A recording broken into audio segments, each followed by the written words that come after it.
Olá, meus queridos contadores de histórias. Sejam bem-vindos a mais um vídeo, onde exploramos os caminhos sinuosos e maravilhosos do coração. Hoje, preparem-se, porque a história que vou contar é daquelas que nos fazem suspirar e acreditar que sim, algumas coisas estão simplesmente destinadas a acontecer. A história de hoje chama-se A Marte Foi o Meu Destino. Imagine uma cidade pequena, daquelas com ruas de paralelepípedos e um café em cada esquina, onde toda a gente se conhece. Era nesse cenário que vivia Lia.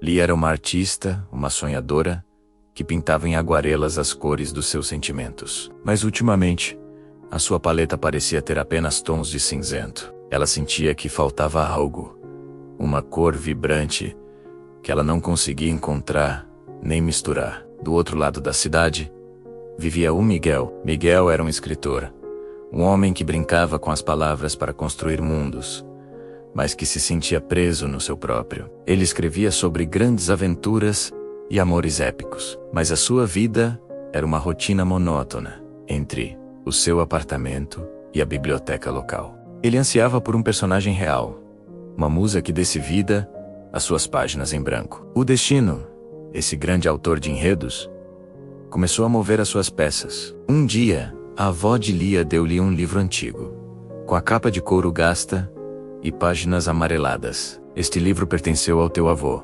disse ela. Ele dizia que tinha um segredo. Dentro do livro, Lia encontrou pequenas anotações nas margens, pensamentos e poemas que o seu avô, que ela mal conheceu, tinha escrito. Um, em particular, chamou a sua atenção. Falava sobre um encontro sob o carvalho centenário, na Praça da Fonte, ao pôr do sol.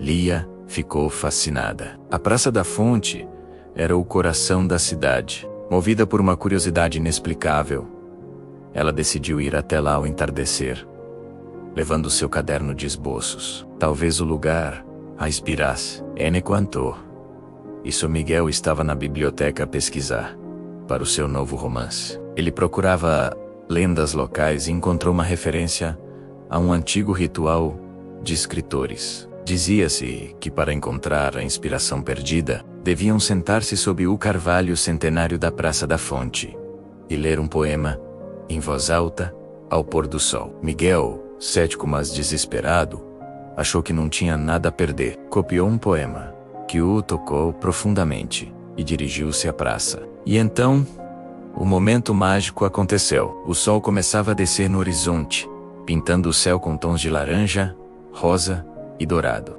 Lia estava sentada num banco, a desenhar o jogo de luzes nas folhas do carvalho, quando Miguel chegou. Ele parou sob a árvore imponente, respirou fundo e começou a recitar o poema que tinha escolhido. As palavras flutuaram no ar e chegaram aos ouvidos de Lia.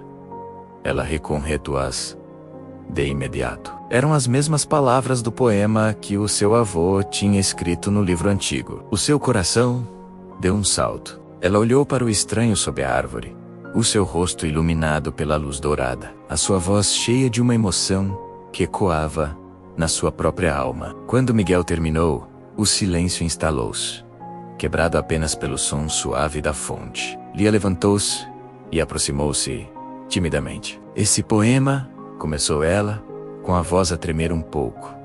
Onde o encontrou? Miguel, surpreendido por ter sido ouvido, virou-se, e quando seus olhos encontraram os de Lia, foi como se o mundo parasse de girar. Ele viu nela a personagem que sempre procurou, cheia de cor e de mistério. Estava num livro de lendas locais, respondeu ele, igualmente fascinado.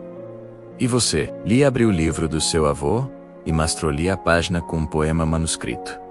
Estava aqui. Pertenceu ao meu avô. A coincidência era demasiado grande para ser ignorada. Eles sentaram-se no banco e começaram a conversar. Falaram sobre arte, sobre palavras, sobre sonhos perdidos e sobre a estranha sensação de que já se conheciam. A conversa fluiu tão naturalmente que nem viram a noite chegar e as estrelas começarem a pontilhar o céu. Descobriram que o avô de Lia e o avô de Miguel tinham sido os melhores amigos na juventude. Eram eles que se encontravam sob aquele mesmo carvalho. O avô de Lia era o poeta, e o avô de Miguel era o contador de histórias que partilhava as lendas da cidade. O livro que a avó de Lia lhe dera era na verdade um presente do avô de Miguel para o seu amigo. Aquela revelação foi como uma chave que abriu uma porta para um novo mundo. Lia e Miguel perceberam que não era apenas uma coincidência.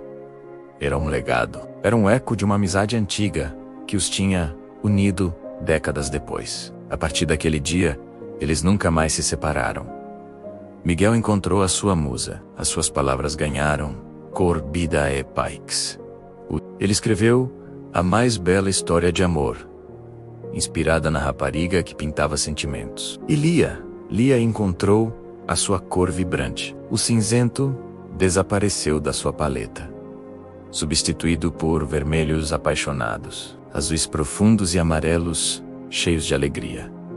O seu amor por Miguel era sua maior obra de arte. Eles perceberam que, durante todo aquele tempo, não estavam à procura de algo, mas sim um do outro. Eram duas metades de uma mesma história, escrita muito antes de eles nascerem. Uma história sobre um poeta e um contador de histórias, e sobre os seus netos, que, destinados a encontrar-se sob o mesmo carvalho, vieram para terminar o capítulo que os seus avós tinham começado. Às vezes a vida escreve histórias que a nossa imaginação mal consegue conceber. A de Lia e Miguel ensina-nos que o destino pode sim tecer os fios das nossas vidas de formas misteriosas e belas, e que o amor, quando é verdadeiro, encontra sempre o seu caminho, mesmo que demore gerações.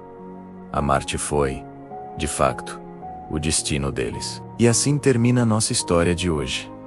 O que acharam? Acreditam em destino ou em felizes coincidências? Deixem a vossa opinião nos comentários.